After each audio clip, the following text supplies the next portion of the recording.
Good morning सांग मैंने आज मिनी ब्लॉग सकाल सकाल आरंभ कर देछि। आ वर्षा देखुना पूरा लागिकी रही दिन मान पूरा वर्षा लगी रोचे। आबे जो पागटा ना पूरा ठंडा ठंडा पाग वर्षा जोर होचे पवन भी ता सहित होचे बहुत ठंडा भी लगुच। आमती ना सबुदिन वर्षा लगी रही जमार भल लगुनि कहीं सबु बेले पानी पचर पचर जमार भल लगुनि ना खरा टिके देखापी मिलूँ ना कौन टिके पाग छाड़ी जाता टिके वर्षा हाँ टिके भल लगता।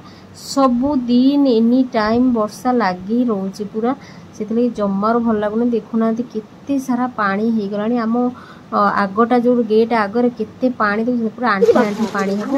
आम पुपटे डंगा तैयारी कर मत दौर मामा ये डंगा भसई दियो भासो मुझे ना रे जमा भासलानी आम गेट पाखे आना जो आम पानी होता आगे मुझे नहीं भसईली किंतु हल्का हल्का भासिले पूरा पतला कागज ना सी उड़ी जाता। मो पुओ गोटे नहीं जाइए डंगा सी भसब बोली छता नहीं जाइए डंगा भसब। आठ देखुना केते पानी देखते से डंगा भसई आउला मार दौची ता डंगा भी इमिति पानी होता पूरा बुड़ी गला। रोचे भिडियो भल लगे लाइक करदे चैनल को सब्सक्राइब।